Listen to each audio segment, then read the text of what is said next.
God's blessings to everyone. This is a DGHradio.com news and information update, and I'm DKS covering the latest developments from across the United States Virgin Islands. Good evening. It's Monday, October 13th, 2025. Let's begin with transportation because it shapes daily life across our islands. The Virgin Islands Port Authority is revising departure times on the heavily traveled St. Thomas-St. John route. Earlier morning runs from Red Hook and Cruz Bay start next week, with several midday and late evening trips shifting by 15 to 30 minutes to match real commuter patterns. Officials say the goal is shorter lines at rush, less crowding on the last boats of the evening, and better alignment with school and airport schedules.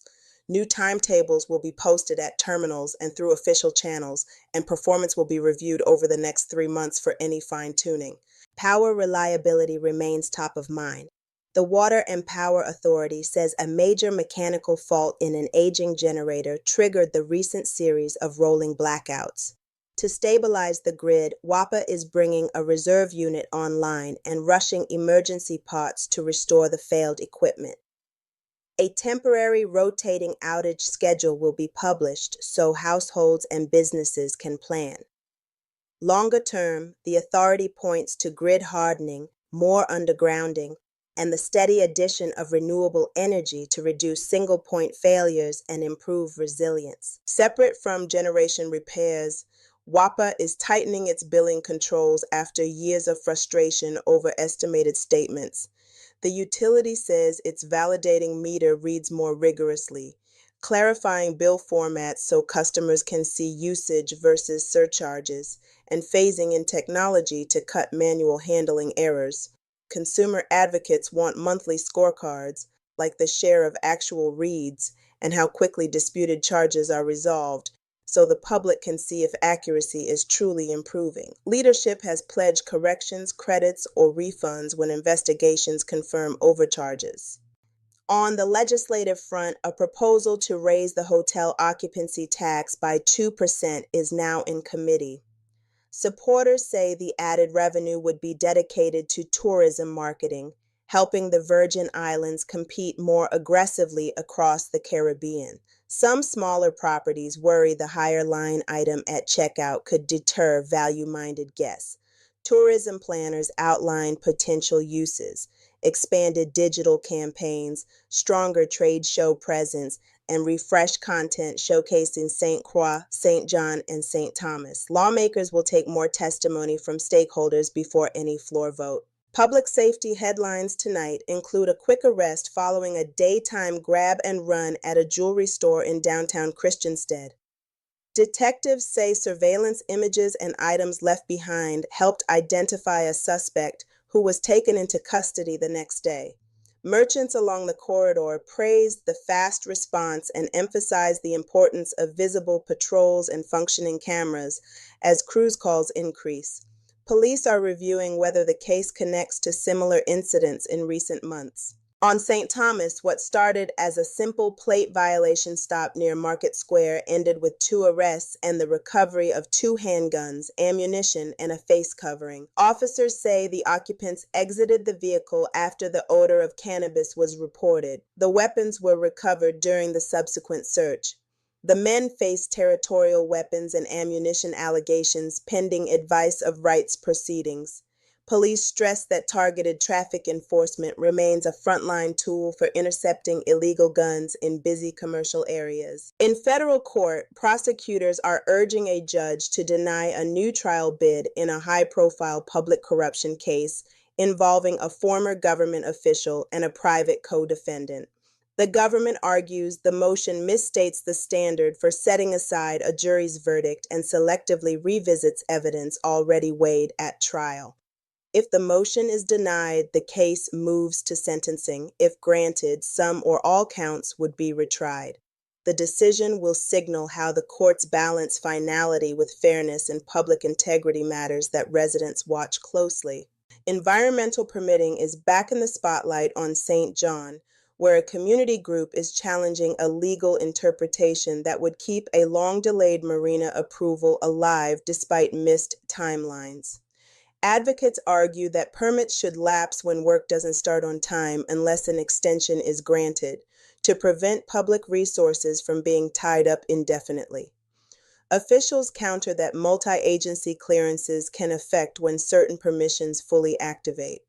The debate cuts to fairness, consistency, and the balance between development and conservation in fragile coastal waters.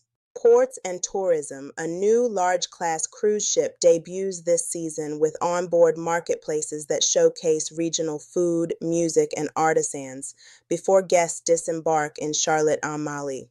Local businesses see opportunity if those onboard previews become real bookings with neighborhood guides, museums, and eateries ashore. Harbor managers are coordinating arrivals, security, pilotage, and transportation staging as call volumes rise in December. Environmental safeguards and traffic management remain top priorities alongside efforts to channel visitor spending into small businesses across our islands. Our sports desk reports that the men's Premier League Big Four finals reached a global audience this weekend via live streaming, an important step for player visibility, sponsor interest, and college recruitment.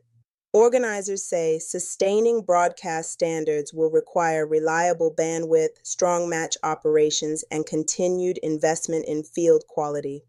Meanwhile, track and field officials are inviting distance runners to declare interest now for the World Cross Country Championships on January 10, 2026 in Tallahassee, giving coaches time to watch form through the fall and tailor training for hills, grass, and variable footing.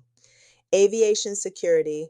Authorities confirm a recent arrest at Henry E. Rolson Airport after federal screening flagged contraband. The individual was detained upon arrival, with local and federal partners crediting vigilance and interagency coordination.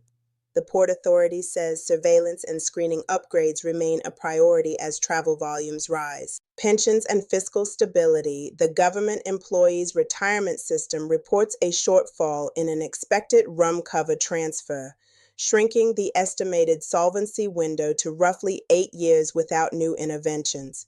Leadership warns that repeated deficits accelerate the timeline and could force larger infusions from the general fund. Options under discussion include diversified revenue, reforms to contributions, and efficiency measures to protect retirees and the budget. The courts have also affirmed restitution and a fine in a misuse of funds case linked to gaming oversight, rejecting arguments about evidence and jury instructions. Officials say consistent enforcement helps rebuild trust in regulatory bodies and ensures public money is used for community needs. Loved ones of Sarm Heslop missing since 2021 near St. John, renewed calls for cooperation and information. The case remains open. Advocates emphasize challenges unique to maritime investigations and the importance of clear protocols in tourist-heavy settings.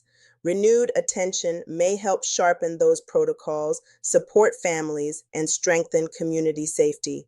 Community and culture. Virgin Islands, Puerto Rico. Friendship Day events, blended parades, music, and classroom projects highlighting shared history, bilingual services, and economic ties. Speakers used the moment to push for practical steps, more reliable ferries, expanded bilingual access in public offices, and student exchanges, alongside hurricane readiness lessons that have strengthened mutual aid. Organizers called the celebration both a tribute and a checklist for inclusion, resilience, and shared growth. Economic development oversight. The Economic Development Commission reviewed firms for compliance with incentive agreements, signaling stricter monitoring and potential penalties for violations. Labor and community groups support tougher transparency to ensure the public benefits from tax breaks, job targets, and local spend commitments that underpin those incentives. And a quick retail safety reminder as the season builds: refresh in-store protocols, buddy system showcases, controlled entry during peak hours, and clear lines of sight to the street. These simple steps, paired with visible patrols and functioning cameras, help deter daytime thefts and keep our downtowns welcoming. These and other issues are of great concern within the islands. Let us know your thoughts by texting your comments to 1-315-898-1449. You can also join our WhatsApp group and get the news, weather, and other insightful information delivered right to your smartphone. To join, text JOIN to 1-315-898-1449. Please include your name in the text message. You will receive a call to verify your request. I'm your reporter, DKS, signing off for DGHradio.com. Remember, DKS and DGH, together we dream kindly, speak deeply, and give hope, because on DGHradio.com, the news never sleeps. Goodbye for now. Ciao.